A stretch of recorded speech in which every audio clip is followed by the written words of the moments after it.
For the next 25-ish minutes, we're going to be talking about data. And I love talking about data and the analysis and what you can get from data. Much of what I'm going to be talking about with things that we currently have, and some of the things I'll be talking about will be things that are going to be coming around the pike, both short term and long term.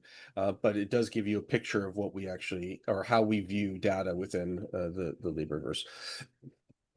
So in talking about data and specifically analytics, it's worthwhile in order to start with a question. And as you've noticed that many of my presentations had this sort of basic question in order to get the discussion rolling, which is what are analytics? And analytics refers to the systematic analysis of data to discover patterns, draw conclusions, support decision making. It's basically data in action. And we can get a lot of data because the LibreVerse is hosted online. And every time a student interacts with the platform in any way whatsoever, theoretically, we can capture that data and store that. At the peak, or at least the start of this year, the peak of the traffic we had was, at least on the libraries, was 1 million page views a day. And if the students interacted 10 times or 20 times to there, now you're getting an idea of 10 million to 20 million pieces of datum that we can store and slice and dice effectively. That fire hose of knowledge, we have no great desire in order to cut into greatly, but we do want to be able to get certain pieces of information, as I probably expect that you want to get certain pieces of information regarding that. So there are 3 types of data that I want to be able to discuss. One is traffic analytics. So that right there is understanding where the visitors come from, how they behave, how they improve, and how to improve engagement off of that. That right there is very descriptive, and it's just basically saying, how are my resources or my textbooks, if we're following the theme of the last couple of days, it could be homework, how are they being used? How many people are viewing it? Where are they viewing it? How long are they spending viewing it? Are they moving around? There's lots of information regarding that in just basic traffic analytics. The next one are learning analytics. So learning analytics is essentially taking the data, but not phrasing it within the context of here's descriptive activity, but phrasing it within the context of how do you apply to learning objectives. Can you use this information in order to evaluate how students are interacting with the resource so that you can then engage with it? And that's a mixture between traffic and learning analytics. A lot of learning analytics requires aligning questions to a framework of learning objectives or learning skills, and then being able to check that out. And lastly, what I refer to as impact analytics, and that's essentially measuring and analyzing the outcomes from a specific program, not necessarily at a specific book level. That could be an initiative, it could be a resource, it could be a campus, district, statewide program. And it's a more aggregate perspective on things than what you may want in an individual book, but still information that's important for a variety of purposes. Now, this is way too much text in order to go through, but I just wanted to mention some of the reasons why people do want data that's out there. So, for example, if you're writing a grant, it's useful in order to have that data to provide justifications for the impact of what you're doing in order to request more money in order to be able to move forward. Many of us have been in that boat and desired in order to know how things have been progressing and moving forward like that. That demonstrates or gives you the ability to demonstrate impact, not just in the grant writing process, but also to appropriate stakeholders.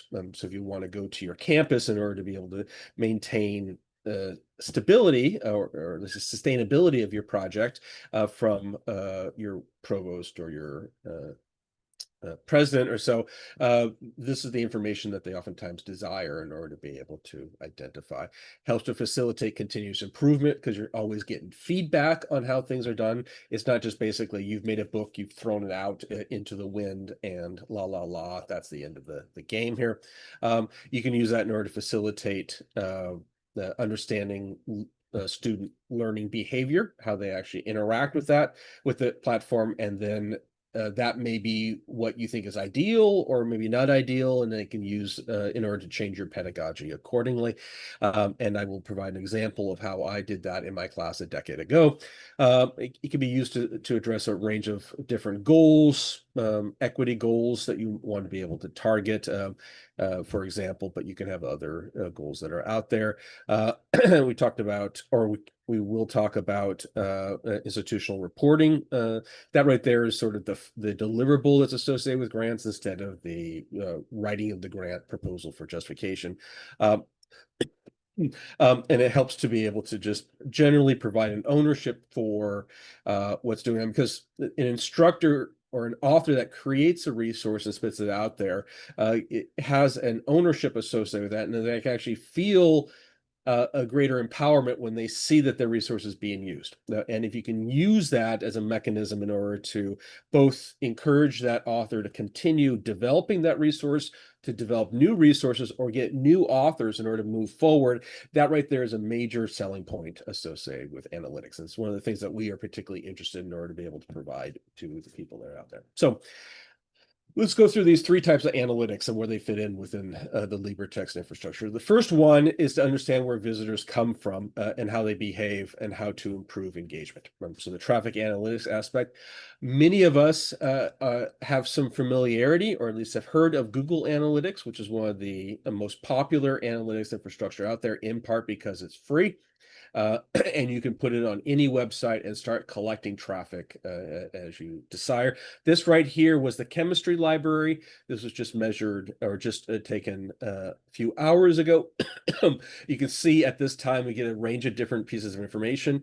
These sort of dashboards with lots of data can be quite overwhelming in order to be able to recognize. It's important in order to build these dashboards so only the relevant components are presented, but you can really get into the details and do lots of nitty-gritty calculations and filtering. So in this case here, I'm looking at page views. So showing over this 2-year period, we got a close to a quarter billion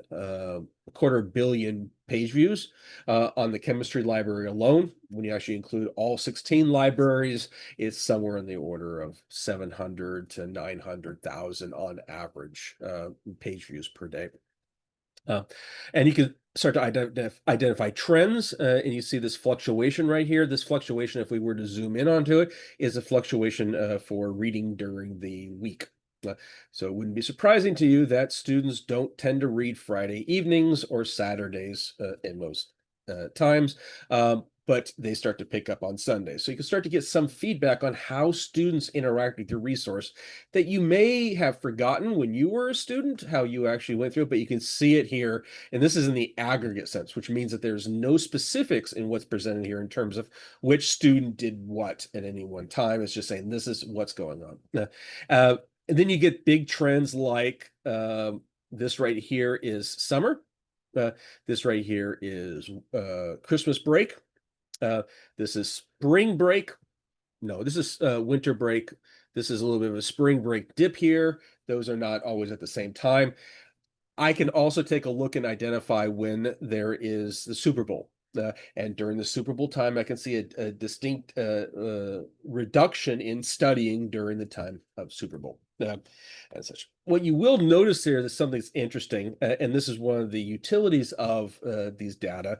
As descriptive, yes, it's fine. It gives me data that I'm going to work off of, but it provides you an opportunity in order to use it in order to project. Or at least to understand why things are the way they are. So in this case here, what you'll notice is in the last year, we're starting to see a decrease in the overall traffic to the chemistry library. This is reflected in all our libraries. This is actually reflected in all OER programs that I've talked to out there. Does anyone have a hypothesis about why this may be going down? I'll give you a hint. I think it has to do with a major revolution in education the last couple of years.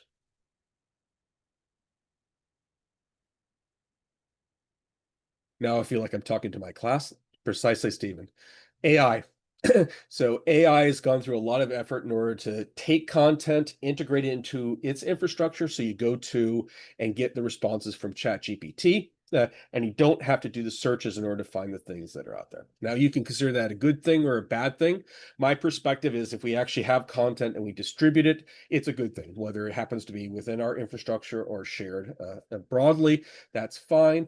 But if I were in the business, or if we were in the business of, for example, ad revenue, we would have a serious problem associated with this. And this is one of the reasons that I mentioned when I was talking about I think I did a couple of days ago, within licensing infrastructure, trying to hinder AI being able to scrape your books and bringing them in, which is something that both Creative Commons is trying to introduce with their signal preferencing, and also what Cloudflare is starting to do with explicitly resisting AI companies from being able to scrape from a fifth of the internet that's out there. So this right here just shows a snapshot that at the time there were 1,200 people using our library.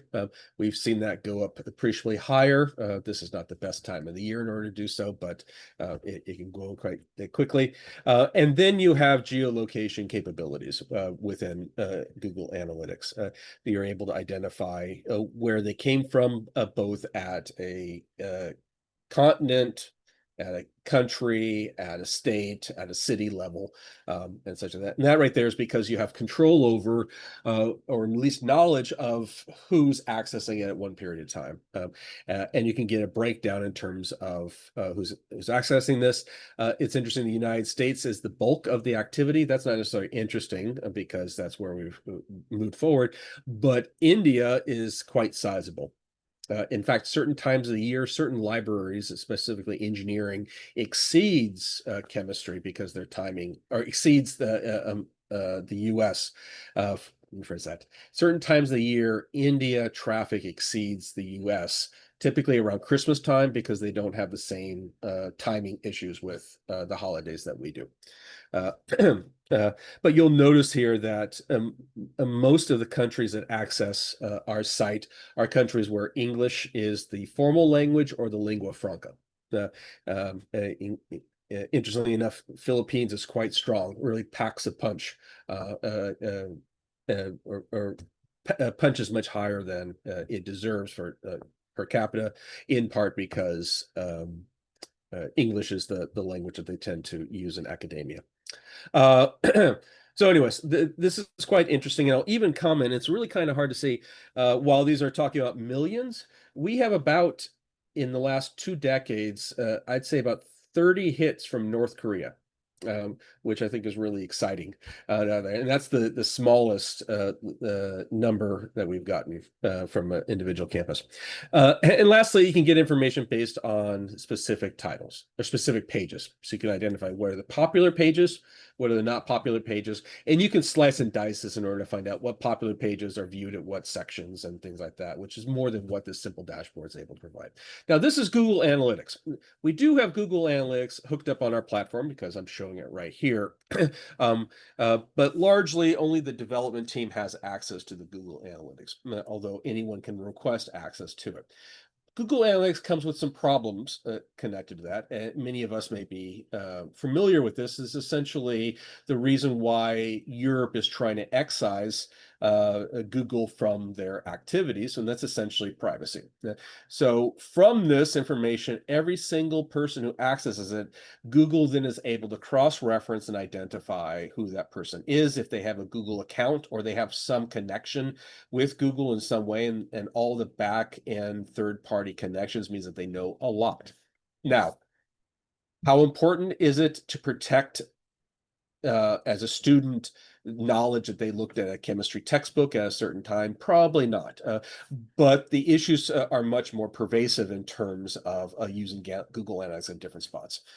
So there's a push in the last few years in order to try to extricate analytics from Google Analytics into something that we have more control over, have control over the data, and more importantly, preserve the privacy of the people who are involved with that. We've even in establishing partnerships in Europe had explicit clauses that said that we needed to remove Google Analytics from their books because they don't want to have that there. So it's a very serious issue for many constituents in the globe. So we want to be able to address that. And we want to be able to make this a little bit more powerful than seeing, here's the aggregate for the library. I'm happy to see that.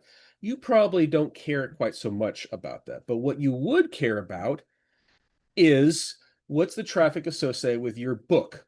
You've made a book, you put it out there, you want to know how many people are able. So here's an example of the traffic associated with Prince George Community College's Chemistry for Engineering book. This has been created since 2016. Actually, Josh Halpern, who is here, there he is, was instrumental in creating this book. And as you can see, over the last close to a decade or 9 years, has gotten 750,000 page views.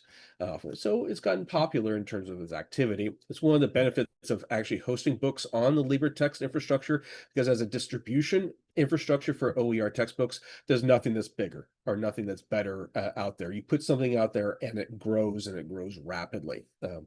But this is an example of a desire that we have in order to have book-specific analytics, not just library-specific analytics, what I have right out here. Now, we can slice and dice that stuff from Google, but it takes a bit of time and effort in order to be able to do. We want to be able to transition into providing all LibreText authors or conductor members on specific books with the advanced book level traffic analytics. So that's the number one goal that we're trying to address right now. And we're about 90 to 95% there. So what we've actually, let's skip over that. That slide should have been done there. So what we've done several years ago is we brought in a Google Analytics alternative called Motomo. And Motomo is exceedingly powerful, has a lot of the capabilities of Google Analytics. In fact, it even has more capabilities than Google Analytics in some regards. And it's run entirely on our server. It gives us full information about about interactivity that Google Analytics would give you. This is different than just being able to say something along the lines of, this page has 27 views as some sort of counter that's on there. And counters are relatively easy in order to implement. This right here is bringing in the heavy machinery in order to be able to replicate Google Analytics and give you lots of information. So what's on the screen right now is the mock-up dashboard that's going to be soon implemented across every single book on our platform. Accessed via the conductor page, although we're going to provide instructors the opportunity, authors the opportunity in order to present that publicly if they want to be able to do so, and just flip a switch and then it's available on the commons for that book. And the intent off of there is, again, to showcase the information that you get from Google Analytics using this data that we own, that we sit on and we protect, and we don't need the Google Analytics infrastructure. This right here, the test case, is a human biology book. This comes out of Butte College. And has been on our platform for a while. Now, the traffic here is a little bit more stochastic because it's smaller than what we get for the entire library, which can often be quite smooth as it moves down here, but it does give you the information you want. So there's 3 broken areas off of here. Actually, this I didn't cut here. So the top area right here is just dealing with, I'm just going to focus right here. It's going to focus on the page views. So this tells you the page views. This tells you the unique visitors that's there. Now this is going down. This is going down largely because it's summer. So every book is going down in activity because the academic activity during the summer is less than it is during the school year for obvious reasons. But you can see this book varies from 7,000 page views a day to 12,000 page views a day. Again, solid information in order to provide the instructors. And just as a reminder, this is exceedingly useful in order to make sure that the instructors are engaged with the research that they've done. The more likely they're engaged, the more likely they're going to be wanting to update it or actually bring in other people out there.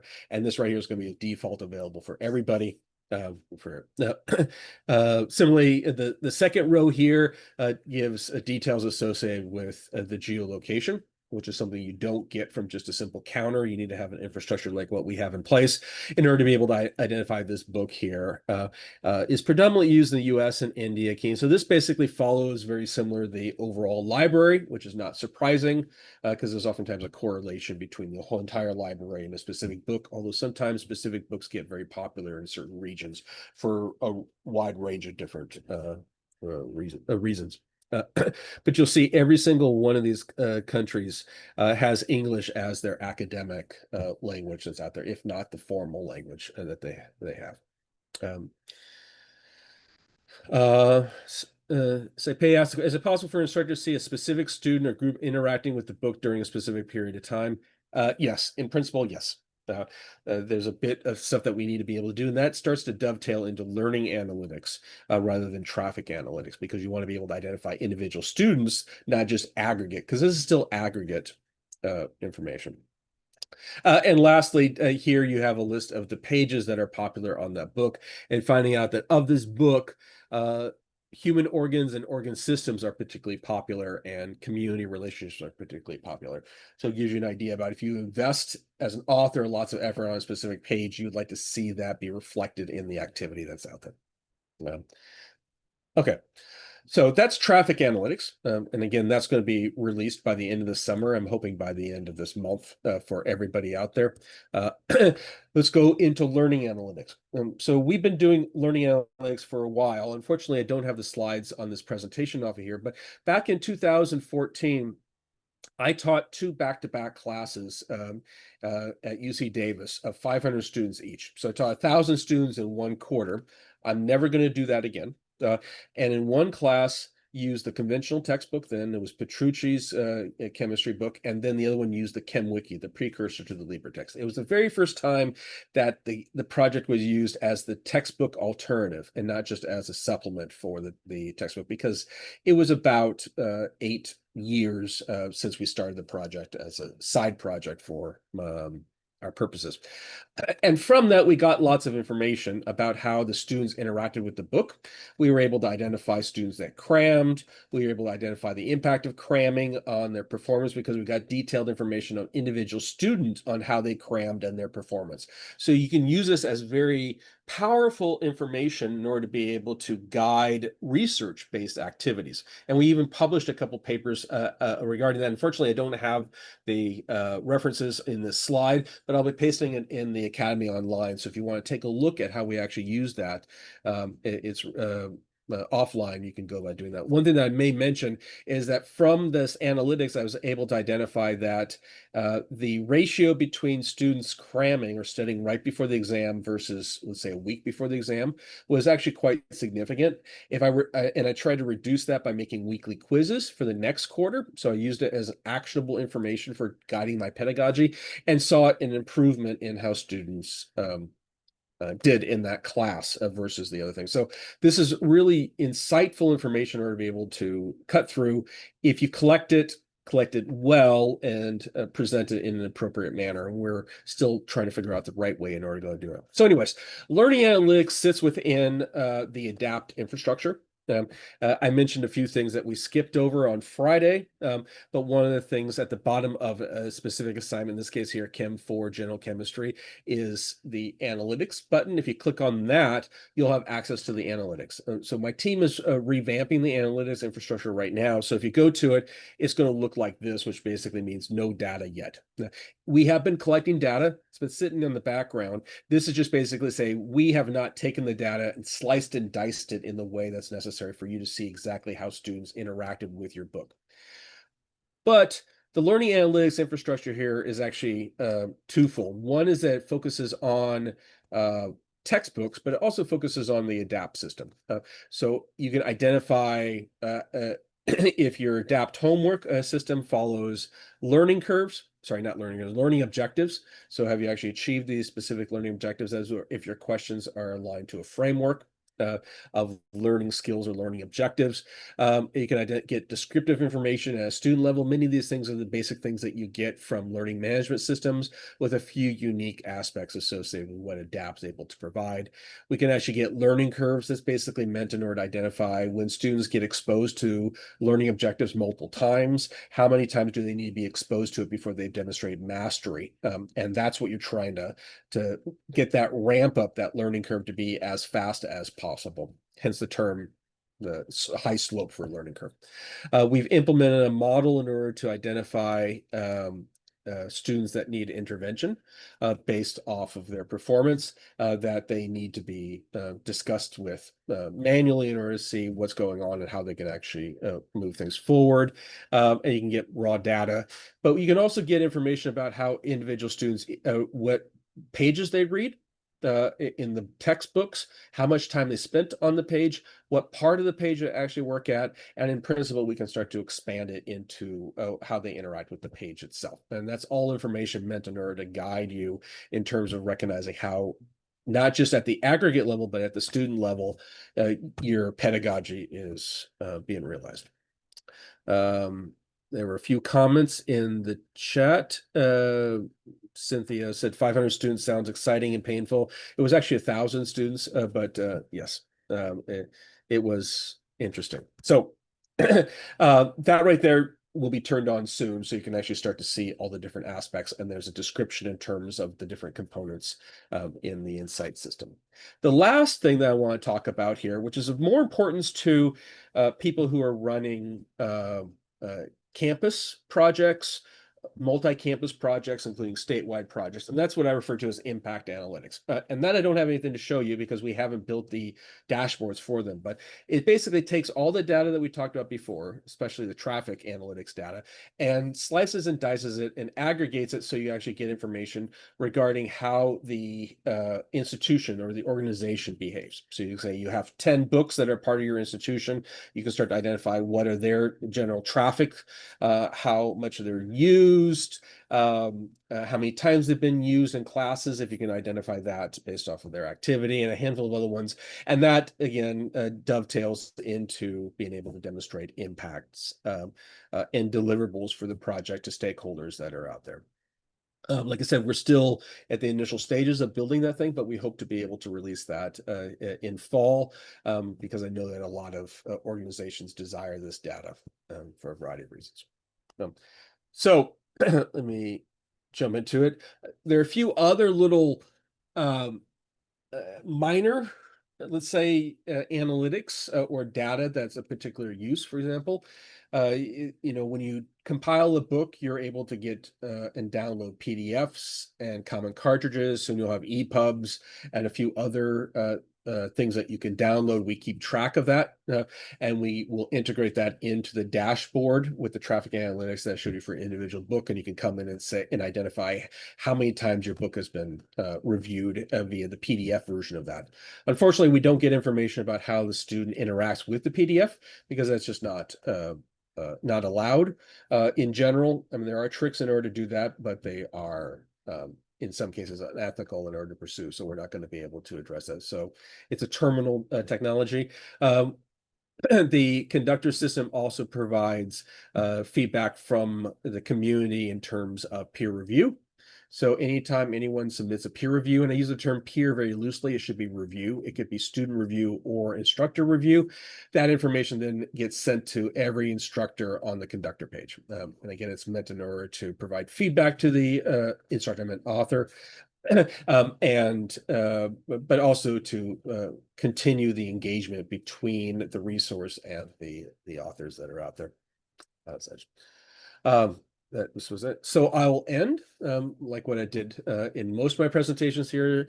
The future is open. We're very excited with what the sort of data analytics that we are putting together for you guys. It's exceedingly powerful in order to be able to process this, and there's lots of other stuff that can be folded into it, especially when we start to introduce our AI infrastructure, or understanding trajectories or other types of analysis, like how students interact with learning trees, which is more than just individual questions, but when they go through for it. You can do lots of really interesting things with the data that we have here, and we, again, look forward to making that a reality.